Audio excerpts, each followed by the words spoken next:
পুষ্টিগুণে ভরপুর ব্রোকলি একবার হলেও এইভাবে রান্না করে দেখুন। সম্পূর্ণ নিরামিষ রেসিপিটি, আর এইভাবে রান্না করলে ছোট থেকে বড় সকলেই কিন্তু আঙুল চেটে খাবে। নমস্কার বন্ধুরা, রুচির কিচেনের সবাইকে স্বাগত জানাই। আজ নিয়ে এসেছি দারুণ টেস্টি নিরামিষ ব্রোকলির একটি রেসিপি। চলুন রেসিপিটা দেখে নেওয়া যাক। আশা করি ভালো লাগবে। ভালো লাগলে একটা লাইক করে দেবেন আর কমেন্টসে জানাবেন। তো দেখুন, এখানে আমি একটা মিডিয়াম সাইজের ব্রোকলি নিয়েছি। ব্রোকলিটাকে প্রথমেই কেটে নিতে হবে। তো এইভাবে আমি প্রথমেই ব্রোকলির এই ফুলগুলোকে আলাদা করে নেব। তারপরে এইভাবে একটু কেটে নেব। যেহেতু এই ডাঁটাগুলো অনেকটা বড়, তো সেই কারণে আমি ডাঁটাগুলোকে এইভাবে বন্ধুরা কেটে নিয়েছি। তো দেখুন আমি কিভাবে কেটেছি।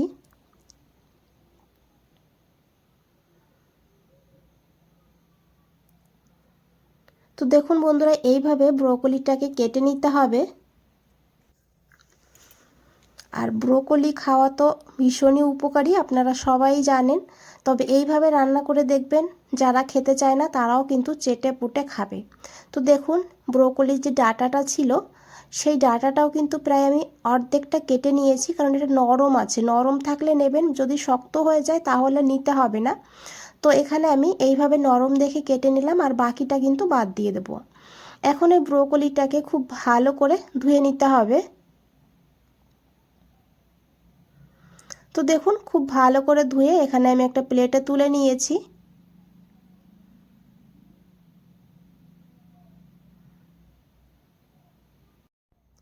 তো দেখুন, আরেকবার আমি দেখিয়ে দেব আমি ব্রোকলিটাকে কিভাবে কেটেছি।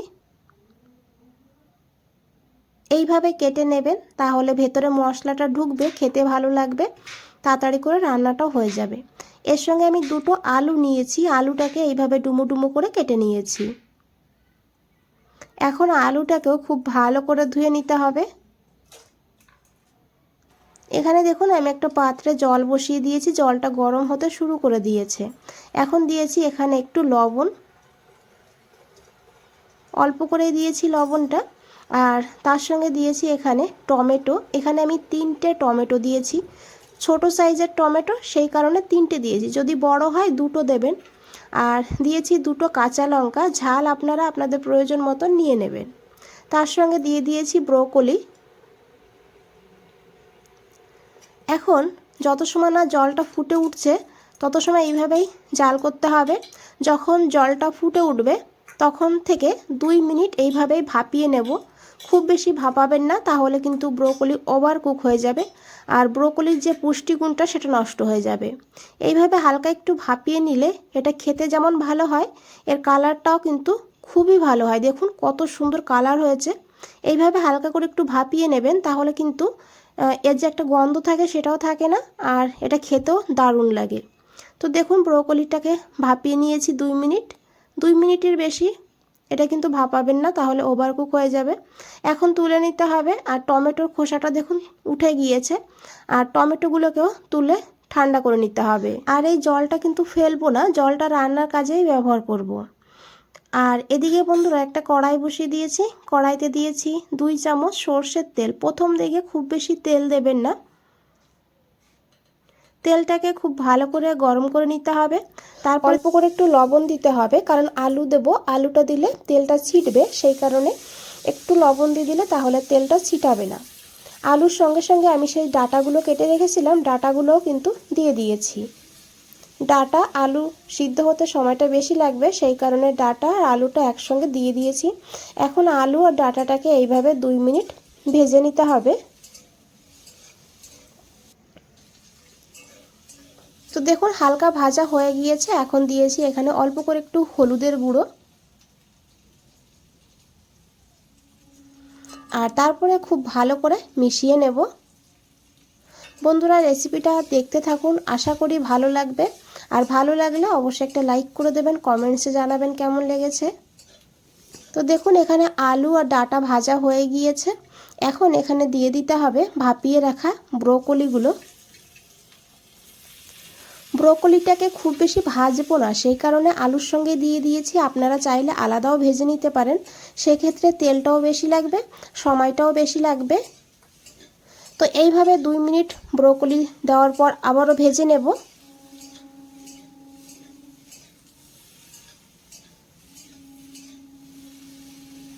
এখানে ব্রোকলি ভাজা হতে হতে আমি যে টমেটোটাকে ভাপিয়ে রেখেছিলাম সেই টমেটো দেখুন ঠান্ডা হয়ে গিয়েছে। টমেটোর খোসাটা তুলে ফেলে দিতে হবে।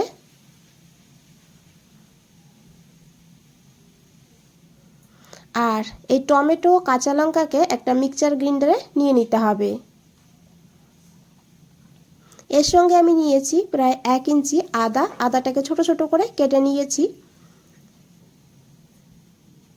আর রান্নাটা আমি সম্পূর্ণ নিরামিষ করেছি। আপনারা যদি পেঁয়াজ রসুন দিতে চান তাহলে এখানে পেঁয়াজ কুচি দিয়ে ভালো করে ভেজে নিতে পারেন। আর এর সঙ্গে 2-3 কোয়া রসুনও দিয়ে দিতে পারেন। দেখুন মশলাটাকে খুব ভালো করে পেস্ট করে নিয়েছি। আর এখানে বন্ধুরা আলু ব্রোকলি খুব ভালোভাবে ভাজা হয়ে গিয়েছে। এখন এগুলোকে তুলে নিতে হবে। এই কড়াইতেই আমি আরও 2 চামচ তেল দিয়েছি। তেলটা গরম হোক। এখানে দেখুন একটা মশলা বানিয়েছি। একটা বাটির মধ্যে নিয়েছি 1/2 চামচ হলুদের গুঁড়ো, 1/2 চামচ জিরের গুঁড়ো, 1/2 চামচ কাশ্মীরি লঙ্কার গুঁড়ো। এতে কালারটা ভালো হবে, ঝাল হবে না। আপনারা দিতে না চাইলে না দিয়েও রান্নাটা করতে পারেন। তারপরে এখানে সেই ব্রোকলি ভাপানোর একটু জল দিয়েছি। জলটাকে দিয়ে খুব ভালো করে এইভাবে মিশিয়ে নিতে হবে। এখানে আমি আরও একটু জল যোগ করব। তারপরে খুব ভালো করে মিশিয়ে নেব। এইভাবে মশলাটাকে একটু জল দিয়ে মিশিয়ে নিলে মশলাটা একদম বাটা মশলার মতন হবে, স্বাদটাও দুর্দান্ত হবে। তবে রান্নার আগেই মশলাটা রেডি করে রাখবেন। এদিকে দেখুন তেলও গরম হয়ে গিয়েছে। এখন দিয়েছি 1/2 চামচ গোটা জিরা। তার সঙ্গে ফোড়নে দিয়েছি এখানে গোটা গরম মশলা, এলাচ, লবঙ্গ, দারচিনি, একটা শুকনো লঙ্কা আর 2-3টে গোলমরিচ। ফোড়নটাকে ভালো করে একটু ভেজে নেব। তারপরে এখানে দেব সেই গুঁড়ো মশলার পেস্ট। একটুখানি জলও দিয়ে দিয়েছি। দিয়ে খুব ভালো করে এইভাবে মিশিয়ে নিয়েছি। এখন দিয়েছি এখানে অল্প করে একটু হিং। যেহেতু নিরামিষ সেই কারণে একটু হিং দিয়ে দিলে ফ্লেভারটা খুবই ভালো হবে। হাতের কাছে থাকলে দিয়ে দেবেন। আর হিংটাকে দিয়ে খুব ভালো করে মিশিয়ে নিয়েছি। আর দেখুন বন্ধুরা মশলা থেকে তেলও ছেড়ে দিয়েছে। এখন এখানে দিয়ে দিতে হবে বেটে রাখা সেই টমেটো আর আদা। আর এখন এটাকেও 2-3 মিনিট ভালো করে এইভাবে কষিয়ে নেব। দিয়েছি পরিমাণ মতন লবণ। লবণটাকে দিয়ে খুব ভালো করে মিশিয়ে নিতে হবে। দেখুন মশলার থেকে তেল ছাড়তে শুরু করে দিয়েছে। এইভাবে মশলাটাকে খুব ভালো করে কষিয়ে নেবেন, তাহলে রান্নার স্বাদটা আরও বেড়ে যাবে। এখন এখানে দিয়ে দিতে হবে 1 মুঠ মটরশুঁটি। হাতের কাছে থাকলে অবশ্যই দিয়ে দেবেন। দিয়ে খুব ভালো করে মশলার সঙ্গে কিছু সময় ভেজে নেব।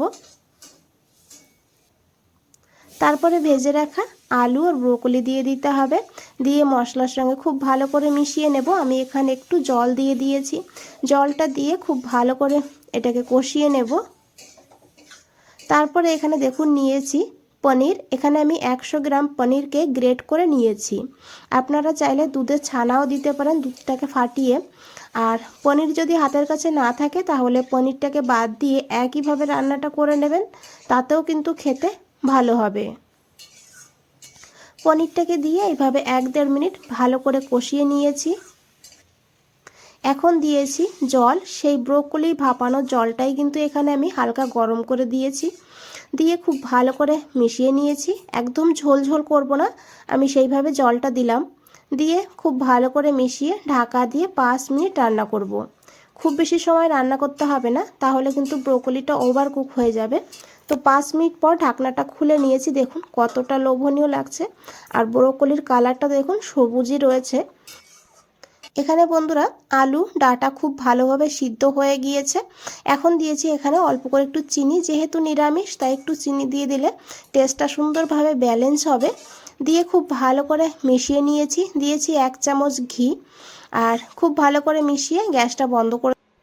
আর এখানে আমি আরেকটা কথা বলে দিই, আমি কিন্তু পুরো রান্নাটাই মিডিয়াম ফ্লেমে করেছি। গ্যাসটা বন্ধ করে 5 মিনিট ঢাকা দিয়ে রেখে দিয়েছিলাম। আশা করি বন্ধুরা দেখে বুঝতেই পেরেছেন কতটা লোভনীয় লাগছে। একবার হলো এই পদ্ধতিতে বানিয়ে দেখবেন, তারপর আমাকে কমেন্টসে জানাবেন কেমন লেগেছে। যদি রেসিপিটা ভালো লাগে একটা লাইক করে দেবেন। চ্যানেলটাকে সাবস্ক্রাইব করে পাশে থাকবেন। আজ তাহলে এই পর্যন্তই, ফিরে আসছি নতুন কোনো রেসিপি নিয়ে। ভালো থাকবেন, সুস্থ থাকবেন। সবাইকে অনেক অনেক ধন্যবাদ এত সময় ধৈর্য ধরে রেসিপিটা দেখার জন্য।